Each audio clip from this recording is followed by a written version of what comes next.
Thank you very much, my good friend Awal, for your kind introduction. My fellow Rotarians, ladies and gentlemen, I'm absolutely delighted to be here to give you an update on polio, to tell you about PolioPlus program, because today we are a lot closer than we were 12 months ago to our goal of polio-free world. Let's start with the good news, and don't worry much about the bad news that I will tell you a bit later.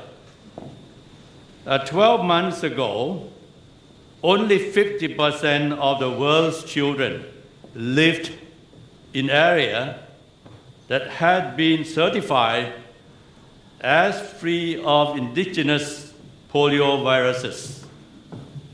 And today, India and the entire Southeast Asia region are polio-free, bringing to 80% the portion of the world's children living in areas certified free of polio.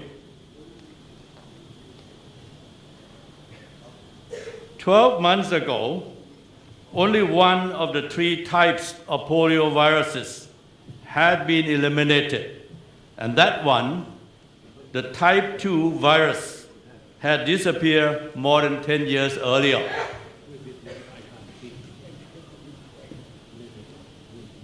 Today, we are increasingly confident that a second type of poliovirus has disappeared because it has been 18 months since we had seen type 3 poliovirus anywhere in the entire world. Today, we are increasingly,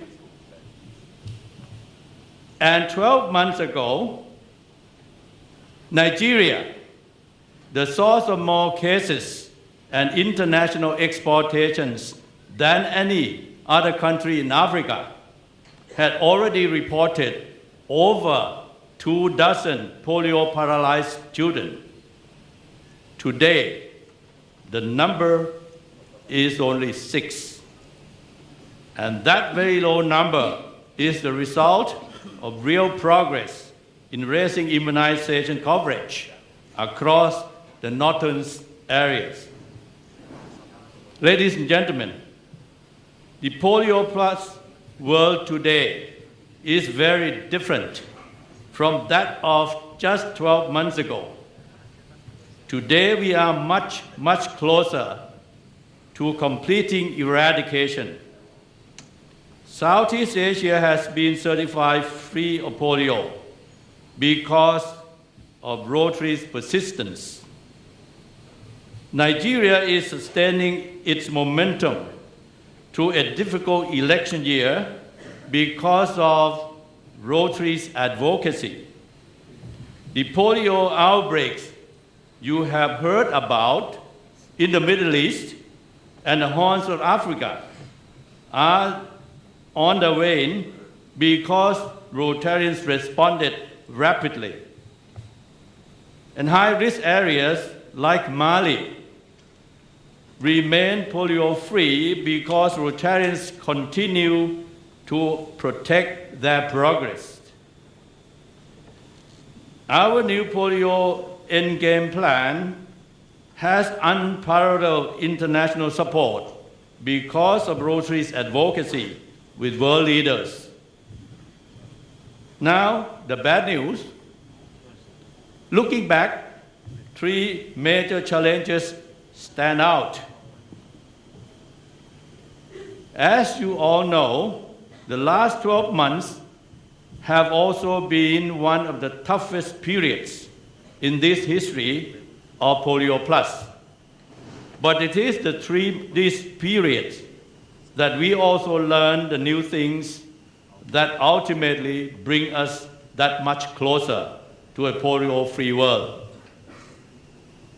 As you can see in this map, the PolioPlus continue to spread internationally in 2013, reinfecting nearly a dozen countries.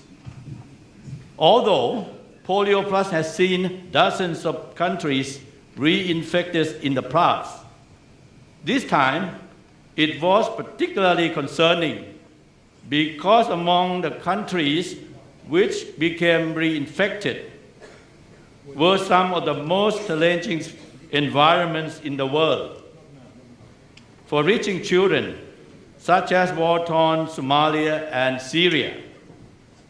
Then, although by 2014, case numbers has fallen dramatically everywhere, except Pakistan, the international spread continued during what usually the low season for polio transmission in three major epidemiologic zones: Central Asia, the Middle East, and the Central Africa. And finally, other war-torn and fragile countries became threatened, particularly the Central African Republic, the South Sudan, where it would be extremely difficult to mount an effective outbreak response.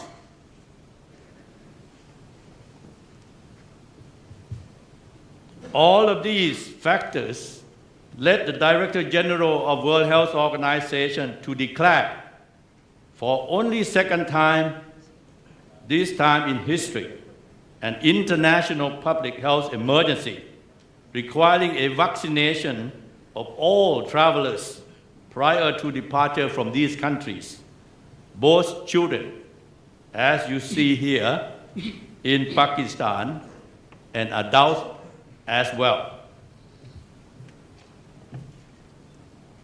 The second major challenge has been the insecurity that hampers access to children in key areas such as Borno State in Nigeria, South Central Somalia, and frontier areas of Pakistan.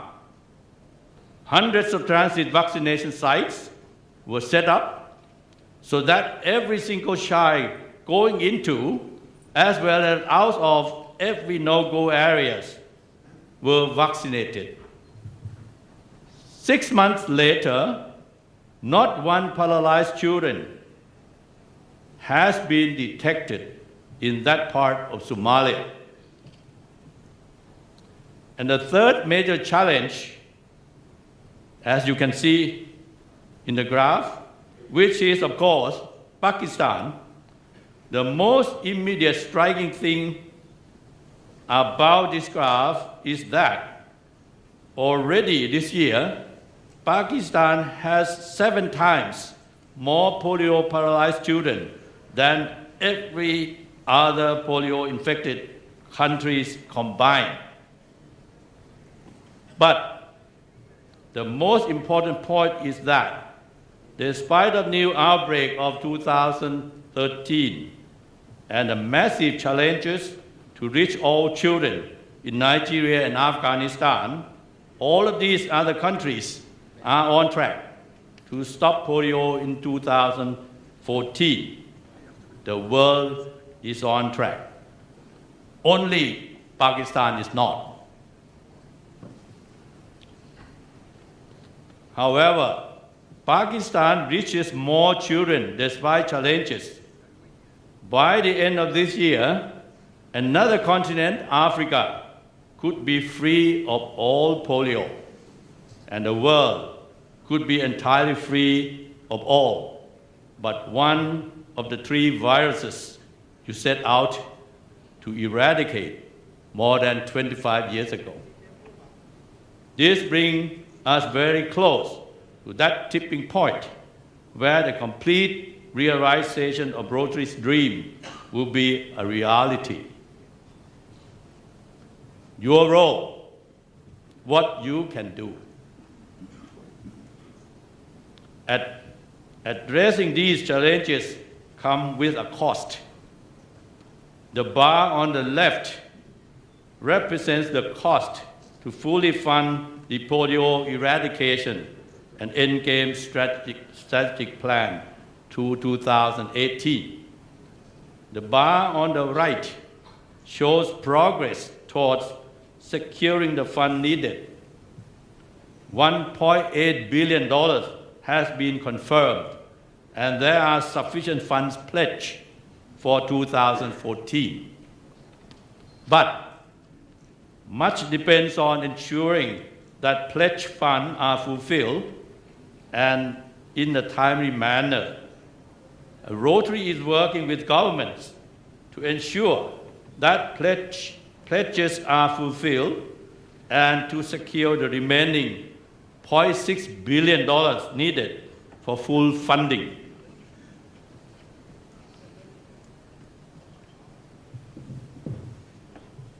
A recent success story comes from Australia, where the Prime Minister, Tony Abbott, addressing the opening plenary of the Rotary Convention in Sydney, announced another $100 million for polio eradication and made it very clear that he was there because Australian Rotarians spoke loudly and clearly about the importance of polio eradication and the need for Australia's support.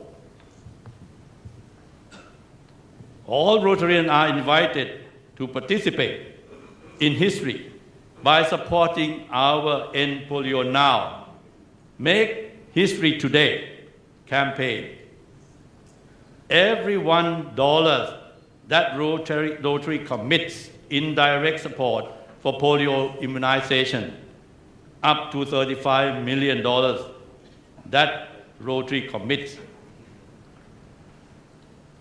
up to $35 million per year will be matched by an additional $2 from the Gates Foundation to 2018. Contribution of cash and district designated fund will help meet the goals of our fundraising campaign. Contribution to PolioPlus, of course, qualify for Paul Harris Fellow and major donor recognition. And where exactly do contributions go to PolioPlus go? Most of its support the operation and social mobilization activities of polio immunization campaign, including transportation, staffing, refrigeration, supplies for health workers, and spreading the word through radio, posters, and public announcement. To be sure, parents are aware of the campaign and the benefits of immunization. Surveillance is another critical activity that Rotary support that helps detect the virus in polio-affected areas and ensures the absence of virus in polio-free areas. And small amount of funding go to research into new products and approaches to facilitate eradication and technical assistance. These photos show some of the ways your PolioPlus contributions are used.